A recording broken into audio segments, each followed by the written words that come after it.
श्रेणी का दिया है कि यदि किसी समानांतर श्रेणी का पांचवा एवं नौवां पद, पांचवा पद हो गया बेटा 43 और नौवां पद आपका हो गया 79, तो समानांतर श्रेणी ज्ञात करना, हमें अर्थमेटिक प्रोजेक्शन ज्ञात करना है। हम अर्थमेटिक प्रोजेक्शन कैसे ज्ञात करेंगे बेटा? आपको पता है कि अगर हमारा पद दिया रहे तो हम पद को पहले निकालेंगे, हमें ए का मान निकालेंगे, डी का मान निकालेंगे, निकालने के बाद हम आपको एपी में निकालेंगे। एपी में कैसे निकालेंगे? अगर एपी में निकालना है तो हमें ए पहले निकालना होगा, फिर ए प्लस डी निकालना होगा, ए प्लस 2डी निकालना होगा, ए प्लस 3डी निकालना होगा। इसी तरह हम क्रम संख्या बढ़ते जाएंगे। तो हम यहाँ दिखाते हैं कैसे निकालना है।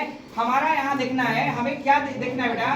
तो सबसे पहले दिया है आपको हमें पांचवा पद और नौवां पद, पांचवा पद और नौवां पद हमें बेटा A5 बराबर, हमारा पांचवा पद A5 बराबर हमारा 43 दिया है और A9 बराबर हमें दिया है आपको 79 दिया है। हमें दो चीजें दिया है।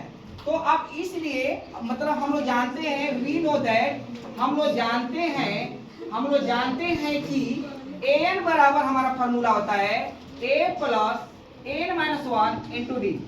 an का वैल्यू कितना बेटा? हमारा 43 हुआ, बराबर a का वैल्यू हमें नहीं पता है, n का वैल्यू हमारा 5 है और माइनस 1 है और d का वैल्यू हमें पता नहीं है। या हम 43 बराबर a प्लस 5 में से 1 घटाएंगे तो हमारा 4 और 4 में से d गुणा करेंगे तो 4d। इसलिए हम a प्लस 4t बराबर हम 43 कर देंगे। इक्वेशन नंबर 1 हो जाएगा। हम पहला हमारा समीकरण हो गया। अगेन पुनः हम जाएंगे दूसरे के लिए, पुनः हम जा रहे हैं दूसरे के लिए। तो हमारा दूसरा क्या बेटा? हमारा नौवां पद हमारा दिया है 79, तो फिर वही बात करेंगे an बराबर a plus n minus 1 into D. हमारा यहाँ हो गया an का वैल्यू हमारा 79 दे दिया, तो 79 बराबर a का वैल्यू नहीं पता है, n का वैल्यू हमें पता है 9 माइनस 1 और इंटू डी। अब आगे चलते हैं, या हमारा 79 बराबर हमारा a प्लस और हम 9 में से घटाएंगे तो 8 में से d गुणा करेंगे तो 8d हो जाएगा। इसलिए हमारा a प्लस 8d बराबर हमारा हो जाएगा 79। इक्वेशन नंबर हमारा सेकेंड हो जाएगा। दूसरा हमारा रिएक्शन आ गया। यहाँ देख रहे हैं समीकरण नंबर 1 और यहाँ देख रहे हैं समीकरण नंबर 2। अब हम दोनों से हम चलेंगे, हम समीकरण 1 और 2 से चलेंगे। तो यहाँ ए में देख रहे हैं कि दोनों हमारा प्लस में, तो सीधे हम घटा देंगे। यहाँ लिख देंगे कि समीकरण 1 माइनस समीकरण 2। क्यों? क्योंकि पहला में से दूसरा घटाने जा रहा हूँ। तो हमारा पहला समीकरण a प्लस 4d बराबर हमारा 43 हो गया और यहाँ पर a प्लस 8d बराबर हमारा 79 हो गया, मतलब 79 हो गया। अब हम घटाने जा रहा हूँ तो चिन्ह बदलेंगे, प्लस है तो माइनस, प्लस है तो माइनस, प्लस है तो माइनस। बेटा a और a कट जाए, क्योंकि a प्लस में है, एक a माइनस में, तो हमारा कट जाएगा। 4d प्लस में 8d माइनस में, माइनस संख्या ज्यादा है, 8d मिले 4d घटा 8d मिले 4d घटाएंगे तो हमारा 4d और 79 यहाँ पर माइनस संख्या ज्यादा है 79। 9 में से 3 गया तो आपको यहाँ 6 हो जाएगा और 7 में से 4 जाएगा तो यहाँ पर 3 हो जाएगा, माइनस हमारा 36, माइनस माइनस कैंसिल, या d बराबर हमारा 36 बटा में 4, 4 9 36, इसलिए d बराबर हमारा 9 हो जाएंगे। अब हम अपने विचारों से, हमने अपने इच्छा से समीकरण 1 में या समीकरण 2 में हम मान रखेंगे। तो हम चलिए रख देते हैं समीकरण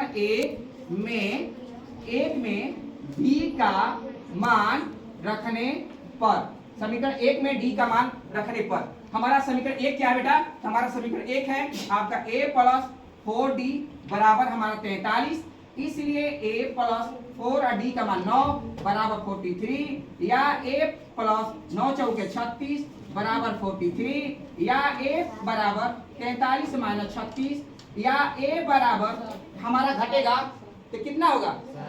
7 हो गया, यहाँ 7 हो गया, इसलिए a बराबर मेरा 7। हमने a का भी मान निकाल दिया और d का मान निकाल दिया।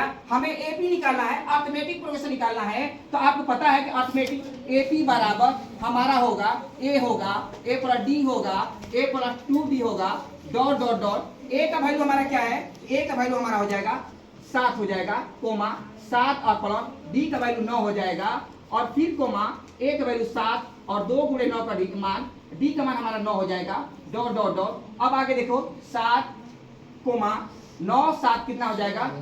16 हो जाएंगे और 7 प्लस 9 गुना के 18 कोमा डॉट डॉट डॉट, 7 16 और 18 7 कितना हो जाएगा? 25 डॉट डॉट, यही हमारा ऑटोमेटिक प्रोग्रेशन है। Thank you.